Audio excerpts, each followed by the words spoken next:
Alright, this is just a quick description of how I solve a cube. Rather than doing the golden cross on the bottom, I use what's called my solve the second color method. So with the golden cross, you place your edges, you place your corners, and then you rotate your corners. I do it the opposite way. So I place my corners, rotate my corners, and then I place my edges.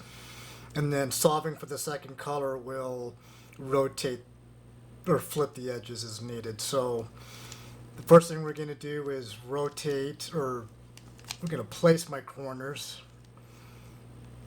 So this is my anchor. This goes here.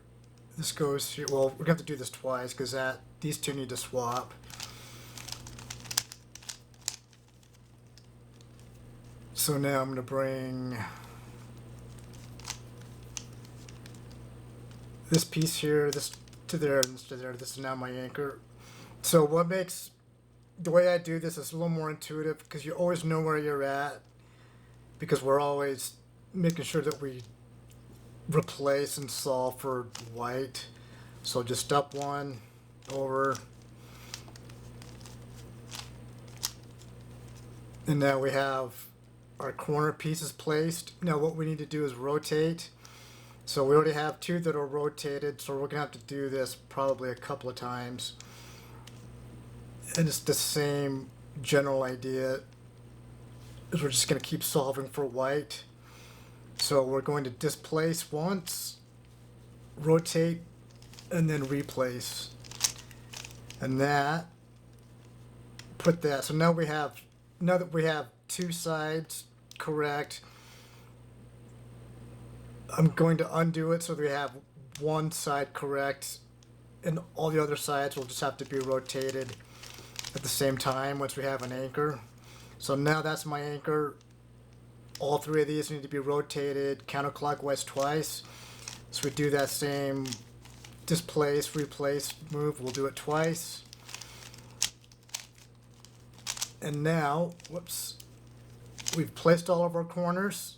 They're all rotated correctly. We don't care about this cross stuff. We don't care about the placement of our edges. We do have a lot. We solved for a second color already, so we don't need to already solve for that. But now what we're going to do is put this piece here, and then we'll put this piece over here. And so rather than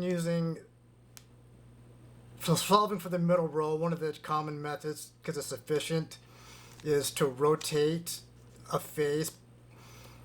But we're not going to do that. What we're going to do is just deal with the middle piece by itself, the middle row. It's inefficient because it takes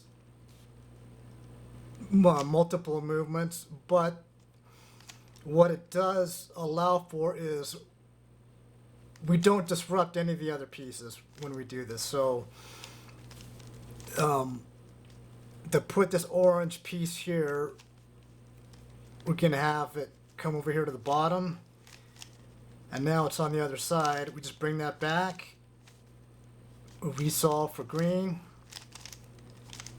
and now that piece is where we need it to be. And now we have one more piece. We need to put this red piece here, and well, actually, we need to put yellow here. We're going to solve for red.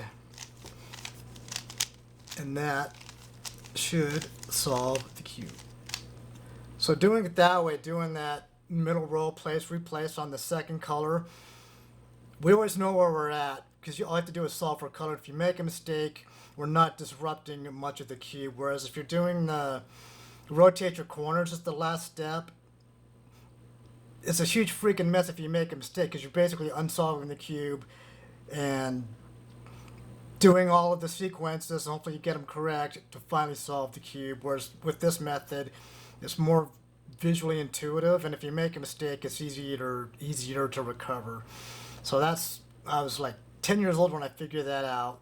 It's not efficient. If you're a speed cuber, it's not the way to do it.